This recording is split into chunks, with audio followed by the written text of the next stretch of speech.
Welcome to I Didn't See That Coming with host Jeanette Jones.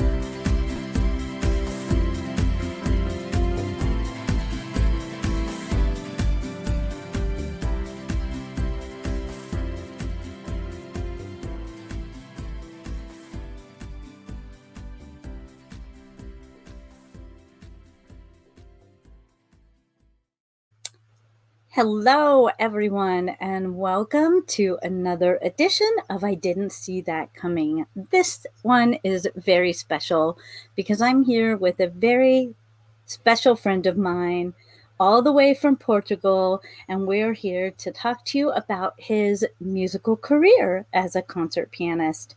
So, hi there, George. Would you like to introduce yourself? Hello, glad to be here. Thanks for the invitation. It's really a pleasure being with you and talking to your fans. And I'm sorry if I will make mistakes with English because it's not my first language, neither the second. So I'll do my best. I think everyone will understand. So, talking about myself, it's always a difficult task, isn't it? Um, so, my name is Jorge Gonçalves. I am totally blind. I have glaucoma. Um, how do you say it in English? Genetical glaucoma. Basically, it's in my genes. I was born with this illness. I could see until my 5 years old, but then I lost my sight completely. I'm totally blind. I'm a professional pianist. My life has been all dedicated to my love for music and the practice of it. I'm 37 years old currently. Oh, eight. My birthday was last week. Sorry. I'm 38 years old. Time It's not a passes by. birthday. Yeah, that's my birthday. I forgot completely. Um, and yeah, that's pretty much about it. Well, let's not make spoilers, right? You're gonna ask me questions. Awesome. Well, we're going to talk to George about a lot of different things today, and I'm going to kind of take you through his musical journey, and we're going to be talking a little bit about the way he is able to play his music by way of braille music, and we've got a lot of things to unpack here. So, um, we're just going to get started. The first thing I would like to know, George, is could you give us an idea of when and how you started becoming interested in music and the piano in particular?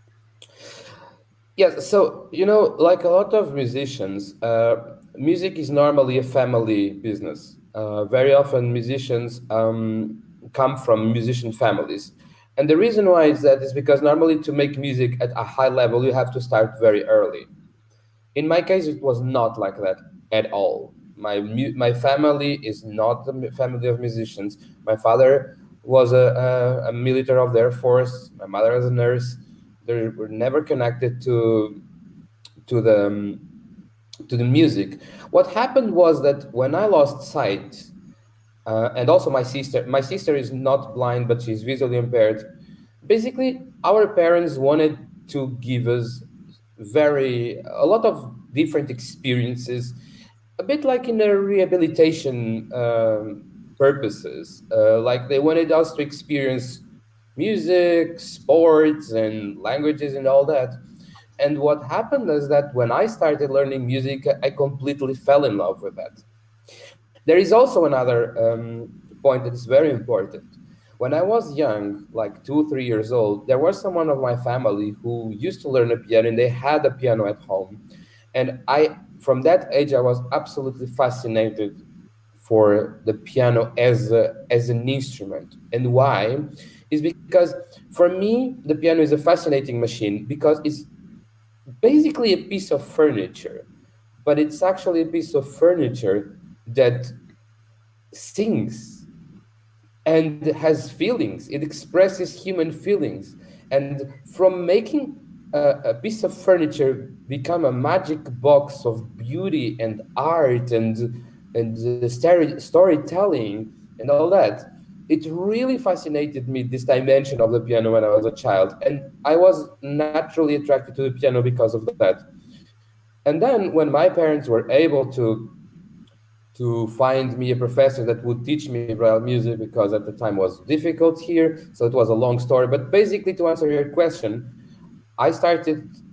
My father was able to find a person that was teaching me braille music, and from that on, I started to study music, and I just happened to fall in love with it. I was not like premeditated for that. I was not born for that. I didn't have family. I was not raised in the sound of music. I actually was raised in the sound of helicopters and Air Force planes and all that. So I fell in That's love with music when I started, and that from then on, it was just a journey that never ended. wow. We are So talking. We are talking did when you I get was your like seven, first 8 years old. piano at home at 5? No, I didn't have the piano at home. My So when I lost my sight at 5 years old, my parents they wanted both of us to study in the music school that was nearby, but they only accepted my sister because they said, well, she can see something, so she could actually see the print scores. So for them, it Mm-hmm. was like a normal student with some visual impairments. While for me, I couldn't see anything. So they basically Right. didn't accept me for like, I don't know, 2 to 3 years. And my parents got desperate because my sister had the opportunity of learning music and I wanted to, but I wasn't able Mm-hmm. to because I was not allowed. They literally didn't accept me on the school. So what happened is that it was like a miraculous story, which is that at the time there was a blind student that would come all from the capital, from Lisbon, because I was in a city like, well, let's say 150 miles from Lisbon, the capital of Portugal. So it was a small city, very very little town, and it happened by miracle that at the time there was a blind student that would come to that school specifically to study with his voice teacher. And my father, of course, happened to see him around, and he talked to him. I have my son that would really love to study music, but they don't accept him. They said that if I find someone to teach him, they would finally accept him and all that. And he said, you know what? The braille music was knowledge that was passed to me by someone for free. So I feel the duty to do it for the next generation. So what happened is that he came to my home for 1 year, completely for free, and he taught me braille music when I was like, I don't remember, it was 7 to 8 years old, something like that. And that's how I started. So I happened to be a musician because of a pure luck that at the time there was a blind student on the music school that my sister was studying. Because if it wasn't like that, my parents, not only they wouldn't have been able to find someone to teach me, but even if they did, it would be already too late. I would be like 14, 15 years old. It's gone. When Wow. you are that age, is gone. So it was a pure luck. So he started teaching me privately at home for free. I really need to say that because it's important for me and for him, um, Mm-hmm. because I was lucky. Because in fact, the Portuguese government should have given me this opportunity, and they didn't. I got it because I was lucky that someone taught me for free. Of course, my parents would have paid him. That's not the issue. The issue is that he really wanted to give me the opportunity to have the same opportunity that he had himself. So he taught me, and I completely from the beginning fell absolutely in love with music, and I wanted to do it all the time, and I fell in love with braille music and all that, and I just started to be better and better and practicing more and more. And when I was like 12, 13 years old, I told my mom, that's what I want to do for the rest of my life. I want to do music. I want to be a musician. I want to live in the world of music. I need music. Music is a part of me. It's just me. So that's how it started, really. That's awesome. So you started learning Braille music, did you say at about 8 years old? Yeah, I would say 8 years old. I don't remember exactly yes, but I would say eight But years old. sometime in your very Yeah, young seven, age. 8 years old. So the thing is that he started first with me at home privately for like 1 year or more. And he basically was giving me a general knowledge of music. He was teaching me braille, music theory, and a bit of piano so that I could have the basis. And then when I was already ready, I went to this. My parents brought me to the school and say, okay, he was practicing, he was learning, so now he's ready. So now you have to accept him, and that's what they did. They accepted me, and then I started from there. Of course, with the knowledge that this man, whose name is Miguel Ferro, he passed to me. And you know what is funny about that story is that we lost contact after this, and we didn't see each other for 30 years. And last year, I gave a concert that was broadcasted live in the Portuguese national broadcast, the Portuguese classical radio. And he was there. And he went to see the concert, and we met after 30 years. We haven't seen each other since. Wow. That is That's, that is very cool. So, okay, I remember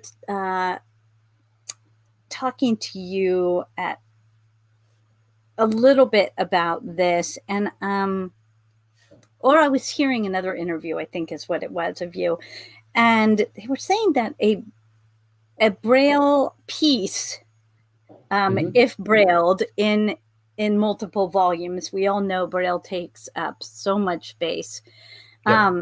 How much space would you think would be taken up just by like one of the pieces that you learned, or a composer's work?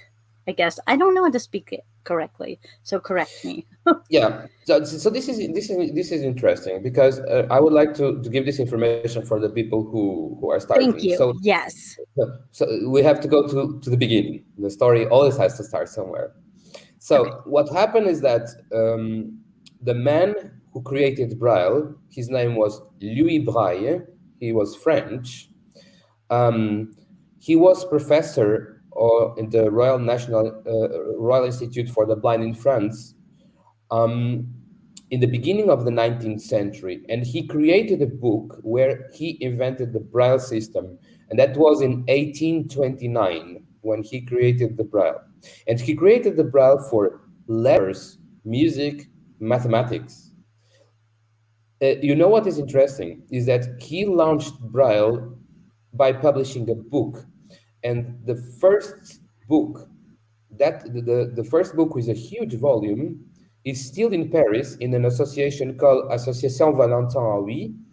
And I was there because I lived in France, and I actually had this book in my own hands Oh, two that's years ago. Two fabulous. years ago, so I had in my hand the book where the Braille was created, and I remember having this book in my hand and thinking, this book changed the life of millions of people Oh, since 1829. So Louis Braille, he was a musician himself. He was a bit of everything. He was a professor in the institute, but he was a musician. He was an organist. He would play the churches on Sunday. Um, he was a professor in this institute. He was a musician. He was a piano tuner. He was a bit of everything. And when he created the Braille, he created also the system of Braille music because the need for communication between, the need to read existed for everything, for letters, but also for music. A lot of people don't know that Braille created the Braille music as well. They think that he just created the Braille letters that we all use in books and Braille displays and all that, but he also created the music. And the music, and the funny part about it is that when he actually created the Braille, because of political reasons, the Braille system on the beginning was not eventually accepted. The students of the Braille Institute loved it and they used it between themselves, but the direction of the school didn't accept it. It was up to the 40s in the 19th century that the Braille was adopted generally speaking, in the institute, then in France, and then in the world. But what is interesting is that from the beginning, the system of Braille music, they understood it was so genius and so good that they adopted. So for many years, for some years, they were using the Braille music officially, but not the Braille literal for the letters. They were using other systems. So this to explain Braille music. What is Braille music? Braille music is a system that uses exactly the same concept as Braille. Is a cell with six dots, and it is actually printed with the same Braille printers nowadays. So a printer that prints Braille also can print Braille music. The difference is only in the software of the computer that sends it there. So the same systems that publish Braille, they also publish Braille music. So the Mhm. system is literally the same. You have a text, you have paragraphs where the symbols can say represent musical symbols. Like for example, you have notes, you have octave signs, you have articulations, you have finger marks, you have pedals, you have basically everything. So just to give you a little example what is about. Um, the letter in English, the names of letters, they Mhm. are with sorry, the names of notes, they are with letters. So Right. you have the C note, D, E, F, G, H, E. Okay, so I'll just go here to my piano to show it quickly.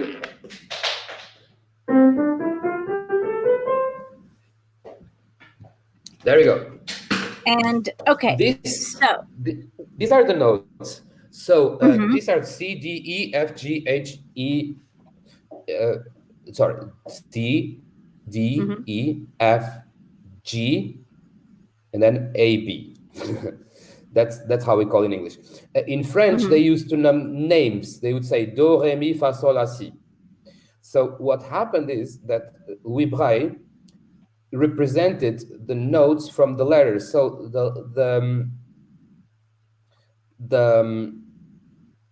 the letter, the note C Mhm. is represented by the letter D in Braille because it was do, Oh, okay. because do. And then from then on, he just followed the Braille alphabet. So the first note, which is a C, it's represented by the Braille D, and then the second note, which is a re, it's presented by E. So D it's dot 145. Then the second note is 1 5, is a note E. Then the mi, the third note, which in French is called mi, is 1 5. So it basically follows the Braille alphabet from the letter D Right. to J, the D to J. So, and then the top part of the cell is the note, and the bottom part is the duration of the note. If it's a quarter note, if it's a half note, if a whole. So if it's a whole, you join, for example, let's take the example of a note D, sorry, the note C, which is 1 4 5. If you want a whole note, you will add the dots 3 6. If you want the whole, you will add the dot 3. If you want a quarter note, you'll add the 6.6. And if you want the eighth note, you'll not add anything. So, for example, let's take a quarter note of the note, the do, the C note. Right. It will be 1 4 5 6, and so on and so on. So basically, the symbols are represent musical signs. The interesting thing is that in literal braille, the difference between a printed book and the in a printed book and the braille book is normally bigger than in music. For example, you have like the War and Peace of Tolstoy, which is like, I don't know, like 48 volumes or something like that Mhm. in Braille. In music, the difference is not so big. Why? Because in Braille music, you don't have staffs.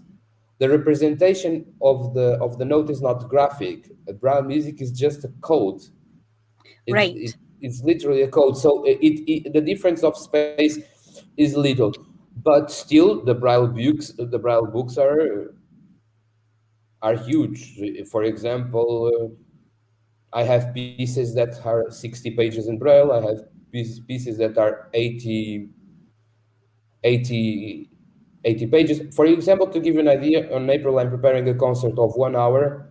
And for that, I had to memorize 2 Braille volumes, which is basically 100 pages. How many? 100 pages because Oh my gosh. it was That divided in two, so I had to memorize like 55 pages from one volume and 45 from the second. that is a great transition to my next question, actually, because I was going to ask, and you said it perfectly in that, like, to play 1 hour of music is, equivalent to you having to memorize all of that. So when you were Yeah. first learning, it brings me back to my childhood a little bit when I wanted to learn to play the guitar, right?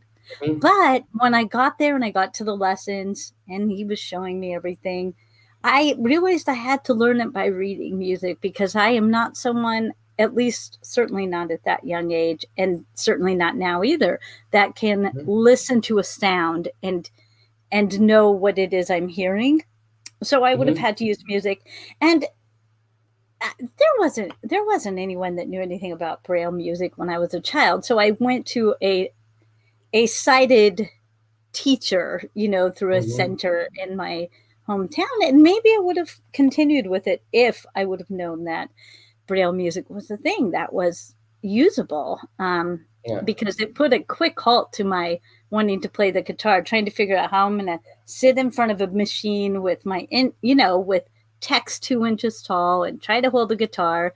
It's overwhelming. And certainly it's also overwhelming to think about having to uh, use your fingers and read the braille code and then play the music and then take your hands off again, and Yeah. it is more work certainly than someone that's sighted that can just read it. And it's Yeah. amazing how not only how you were able to learn to play as amazing as you play now. And don't worry, you guys will be able to hear, I promise you will hear his music. um, okay, So, so but I want if you allow me, I would like to give some thoughts about that because sure, this is absolutely. what you say is interesting because, well, the first thing you have to know is that, of course, a blind musician cannot see the score, so you have to memorize, period. But Hmm. there is a big but, which is a lot of people don't know that, but in most music university, not in most, pretty much all of them in the world, Hmm. sighted students are required to play by memory as well. So you can say that yes, it is difficult and it requires more work as a blind student, but in fact, it's actually preparing us from the very young age for something that other sighted the sighted colleagues will have to do it anyways. Right. So I found myself having an advantage because of that, because I was used to memorize since my childhood, while my friends they were 16 and 17 years old and they were not trained for that. But it is slower. It is slower, and many times it's very uncomfortable. So what I do myself to make it short, because of course I learned techniques, and today I'm not an example because I have a lot of experience.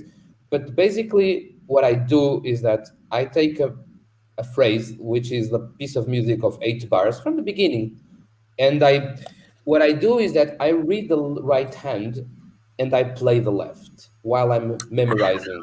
Oh, And when okay. I do, and when I'm memorizing the left hand, You I'm do the opposite. I'm doing the opposite. So I read braille with two Right. hands and play with two hands. And so what I do, why I do that? Because when I'm memorizing, I'm already creating the memory of the gesture, not only the memory of what is written, but the memory of the gesture, and also the memory of the audition of what you hear. Because Hmm. the human Hmm. being has several memories. You have the memory of the touch, the memory of the gesture, the memory of hearing, Right. all memories combined. So when I'm practicing, when I'm, for example, learning my right hand and reading with the left, I'm already taking those skills from the beginning. And the same goes when I'm playing the left hand and the right, Right. reading with the right. So basically, what I do to make it like an example is right hand memorize 8 bars, then the correspondent I will memorize the left, and when I know very well the two hands separate, I start joining them, and it's pretty much how I learn music. Of course, there is tweaking and all that, but the basic concept is this: learn right, learn left, and put together. Or when the music asks for that, learn left first and then you learn right. But this is already skills that you acquire when you need them. That's excellent. And it makes perfect sense. And until you explained it, I wouldn't have realized that, but you're absolutely right. It is almost a bit of an advantage. Do you, it I'm, it is an I'm advantage, but it takes time. What is right, really frustrating? What is really frustrating when I, for example, see my sighted friends that that that, for example, they tell me like, well, I was hired to give a concert with Chopin, a full concert with Chopin, and in 1 week I have to do a full Beethoven concert. I can't do it. It's completely not accessible for me because I'm not right, able to memorize that fast. I mean, even if I was Superman, I wouldn't be able. right. But on the flip side of that, those in the sighted community aren't used to having to use their mental faculties in the same way. So I think that they might take a bit longer to get to the point of having a piece memorized. You know what I mean? A lot of Yeah. people read from music while they're still, while they're playing, and you learn a piece and you play it. Once you're playing it, that's pretty much because you already know it. Yeah, but And again, it's like the vision. You say, well, yeah, I mean, I mean, I once you're have to playing it all the way memorize. through, you know what I Yeah, I mean? have to memorize because I don't have sight. But on the other Right, hand, it's always what you say about blind people. Like, you can't miss something you're not going to have. right, So you don't have vision. Yes, it may require a bit of work, but that's the way you that's what you have. Like, so in right, fact, people right, very often are very surprised, like how you memorize so much music and so fast. And say, well, yeah, that's what I have to do if I right, want to make music. Like, yeah, I also right. can walk being sight. Sorry, I also can walk being blind. I also can dress up myself. It's Mm-hmm. skills that you acquire from your context. You are blind. You're blind. You're going to be blind for the Yep. rest of your life. So you just have to live with it. Figure out a way. Yeah. Yeah, Yeah. yeah, and get the best, or try to get the best of what you have. Like, I want to make music. I want to learn a piece. I have the luck to have a broad score in front of me that has the information I need. Just, less Mm-hmm. complaining and more working. That's the way I Right. think about That's what me. my mom told me. Yeah. Less complaining and more working. So can you remember what your first piece was that gave you a real sense of accomplishment? Do you remember? Um. Yes, I actually remember it, and I actually hate it. It's an etude. It was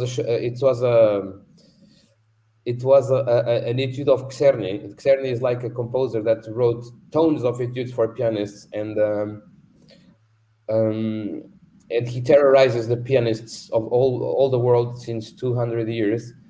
Um, and I remember the feeling of achievement when I got to the double bar. Double bar is when there's a sign that is the end of the music, and I remember reading that, and when I got to the end, I had the whole music memorized. I said, "Oh, I memorized the music." Yeah, yeah, I remember it very well.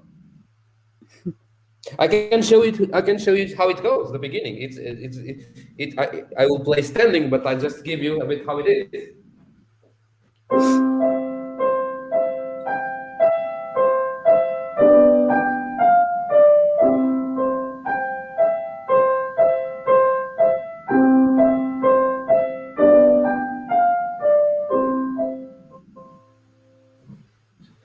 So, so this is the first part, and I remember learning it and being very happy when I got to the end. Right. Right. I bet. Well, I was very happy. you have come a very long way since then. Oh, of You've had course. lots of adventures, and hold on, let me check the time so I can kind of tell where I want to go with this. Okay. Um, so why don't you take us a little bit through your educational journey through music, Mhm. through your travels a little bit, and those people you trained with or learned with, and give us a little glimpse into that. So yeah, so when I was 10 years old, we moved to the city where I currently live, which is the city where I was born, which is called Coimbra. It's in the center of Portugal. And basically, when we started living here, I already played music, so I made an exam to enter in the public music school of my city, and I was accepted. And I basically studied there from my 10 years old up to my 18 years old. So when I Mhm. was 12, 13 years old, I told my mom I wanted to be a musician, and I just started practicing like crazy. And when I was like 17 years old, I went to Russia, and that trip is very important because I went to play in St. Petersburg with some friends, and I just heard the Russian pianists playing so much better than me, and I was so upset that I didn't have the same opportunity to play like they played. And I told my mom, I want to study abroad. I want to go out of my country to get better, to be with the best in the world, to to learn how they do. So I told my mom that I wanted to go to study in Paris, in France, with a Polish professor, Marian Rabitsky.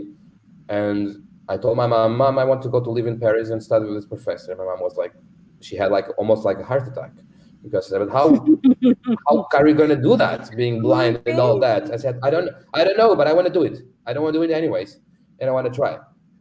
So I met this professor and I played for him, and he of course accepted in me in the class and all that. So I moved to France in a very sad day of for the humanity, because I moved to France in 11 September 2001, in the day of the terrorist attacks in the US. And why I talk about that?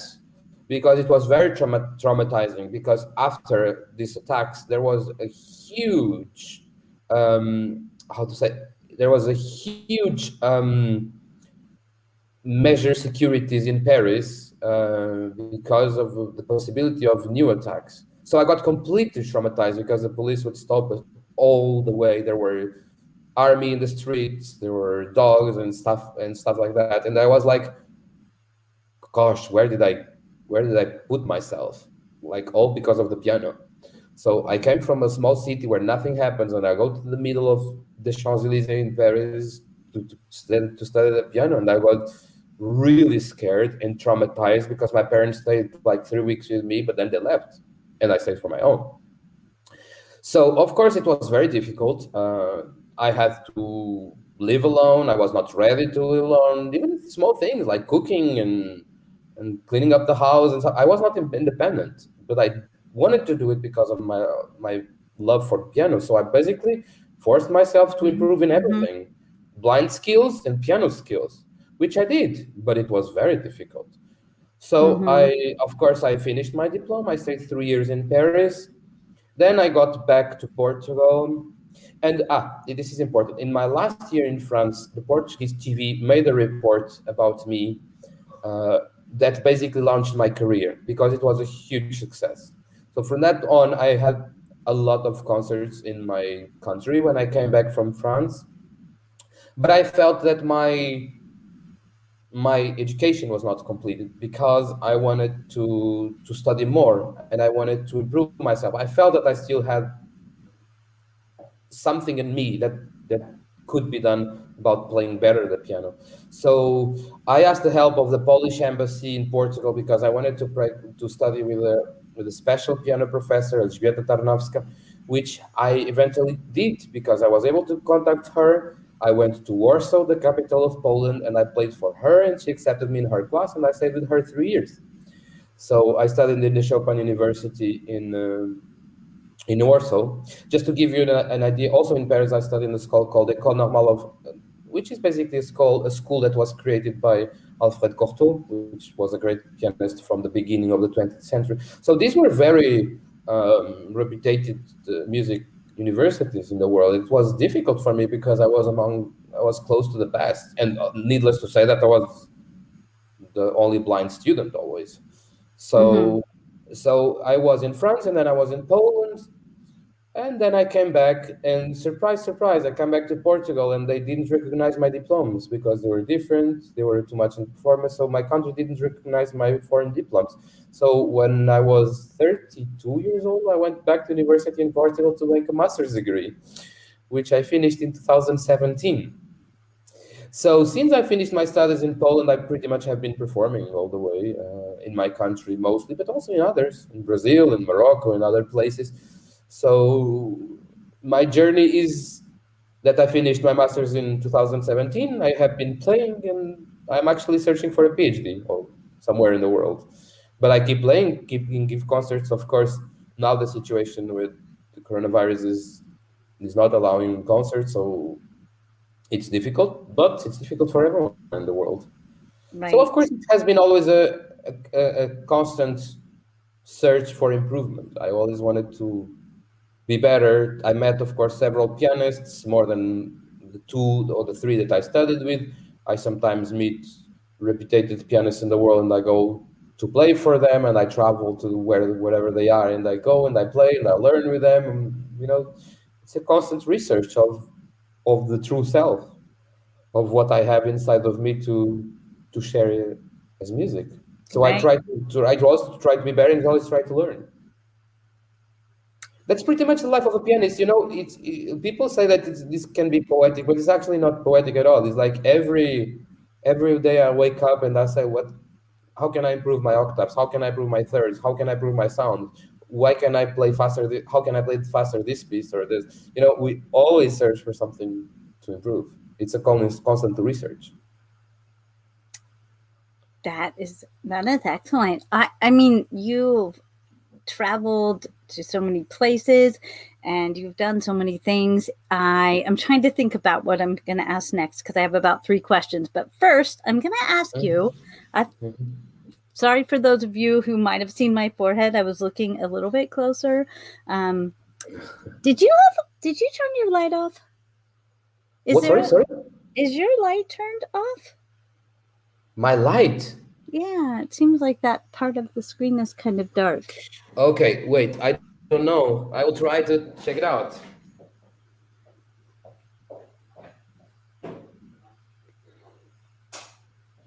Ah, okay, because I wasn't sure if that was me because I'm blind. So what good does it do Is me? it better? Yes, there you are. Okay, Oh I my was God, wondering I'm if it was my so eyes or not. sorry. Okay, because it was getting really dark, and I was like, "What is the sun going down or something?" Okay. We were talking about blind embarrassing moments. I didn't think 1 second that actually here it's getting the night, and the light that comes from outside is would influence our video. I'm so embarrassed. I'm sorry. It is totally fine. Um, hey, I'm sticking my forehead, and this is a blind show. I mean, come on, blind things Yeah, happen. It's yeah, just the we way it are. is. We are blind. I mean, I'm blinder than you, but I'm blind. Yeah. Yeah, you're all the way blind. I have a little Actually, I bit don't of have vision, eyes. only I enough don't. to mess me Mhm. up more Yeah. than anything else. You know that I don't have eyes because I had when I was 35, I got so much pain. I started to have a lot of pain, and I basically made a surgery to remove my eyes. And I removed my eyes, and I put prosthetics. I have prosthetic eyes nowadays, and I don't have pain anymore, which is awesome. Hmm. Mm. Wow. Okay, so I wanna ask. I think what we're gonna do is I'm gonna ask one more question, and then I'm gonna have you play something for us, and then Okay. we're going to probably put an edit point in this video and cut it in half, and then do the rest of our interview. Um, why I said all of this right now, I don't know, but I guess I'm telling everybody what I'm doing.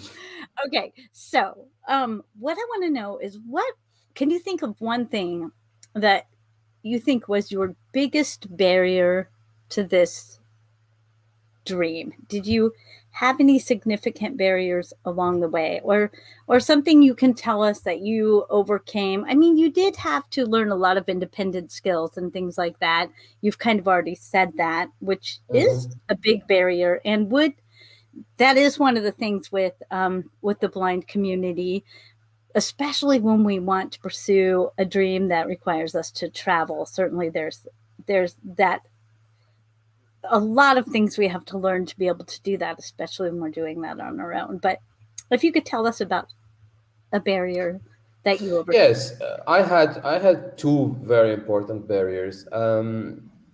I don't put the barriers on my blindness because my blindness is not something I can control. We'll always live with the Mm, blindness, and as I always say, we didn't ask to live, and we didn't ask to be disabled, or to have a disability. But we have the obligation of trying to be happy. So if I love music, I should have the right to do what I love, and it's not my fault that I am blind.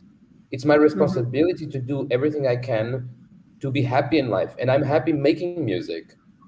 So the two barriers I had were the number one, the access to braille music, because braille music is not always available. When you get to a certain level, there are a lot of pieces that are not transcribed, and when you get to a professional level, this is a big problem, because I remember my colleagues could play everything when they wanted. They would just go to the library and get the book.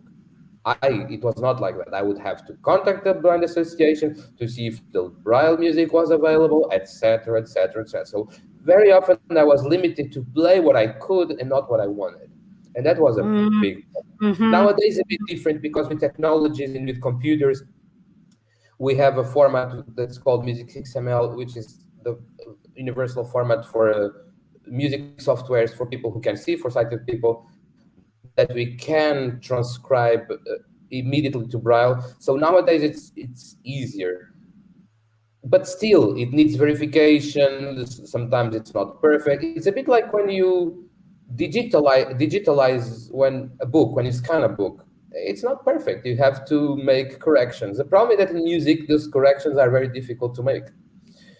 mhm, They're more complicated than letters, because with a screen reader you can just listen a word and you understand that there's missing a letter. In music you can't do it, because there's a lot of ways of writing the same thing. So you need a professional transcriber to have a very good quality braille score, and very often it's not accessible. And this is a limitation up today today.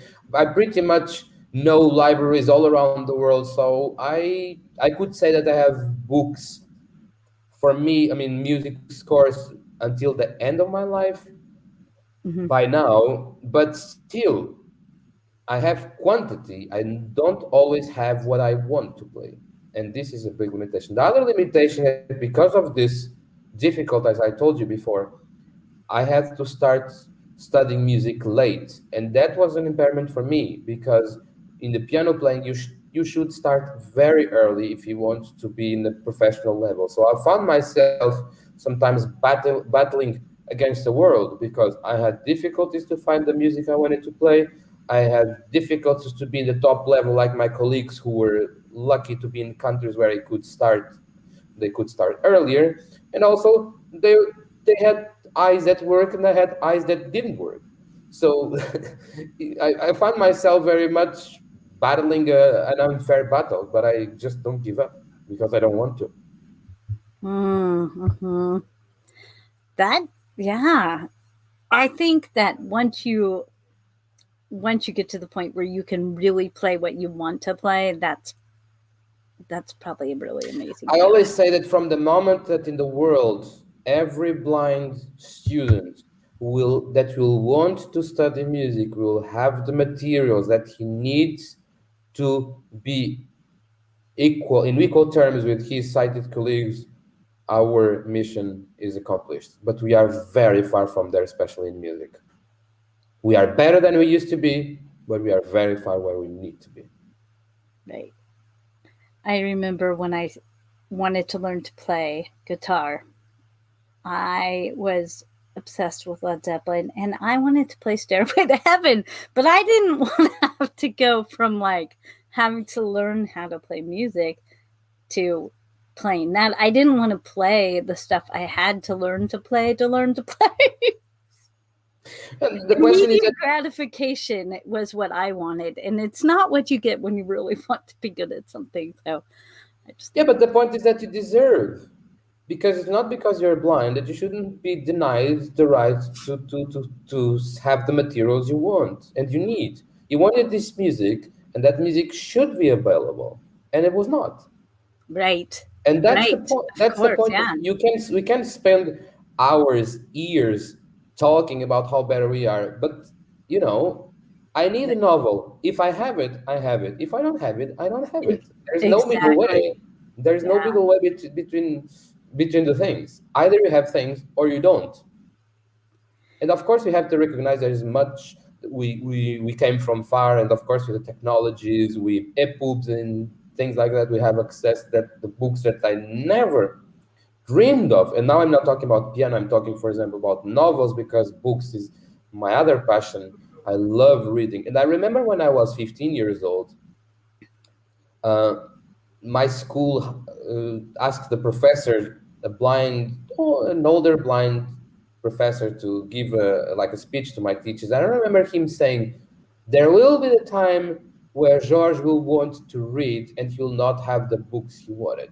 And you know what? He was wrong, because nowadays, with the technology, the development of the technology, in terms of, for example, novels, I have everything what I want to read, because a book may published in a Kindle format or ebook format, and I have access to it 10 seconds later. Hmm. Hmm. But 30 years ago, I couldn't dream of anything like that. So we have to recognize that, of course, we are much better and we have access to much more things. And the situation, general situation of access to culture and content is much better. Culture and education. But in music, especially, because it's very specific, we still have a long way to go. Right. Okay, so what I'd like to do now, if you could for us, please, to Hmm. end this first segment, I would like you to play a little bit of freestyle for us, Yeah. I mean, you want me to improvise something? and then we will move on in part two with more Okay. questions. I don't know how it will be because I'm alone, and I don't know if the camera will be good to see the piano, but at least you'll be able to listen because my grand piano is just here. I will go there, and I will not hear what you have to say, so I'll just play.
gosh, you guys, Here that we was go. a treat. That was amazing. The There we first go. time I heard you play freestyle, I swear I thought it was totally composed. I was like, that was amazing. And you're like, well, no, I just kind of played what I felt. And I think that's incredible talent. You guys are going to be in for some more of this fabulous talent in part 2 of this interview. So be watching out for it. I'm probably only going to have a couple days between part 1 and part 2, or maybe I'll release them both at once. I don't know. But you guys are in for a treat, and we are going to be back for part 2 very soon. So See you soon. thank you for watching, and don't forget to smash that like button, subscribe to my channel, and click that notification bell so you don't miss out on any of my new videos.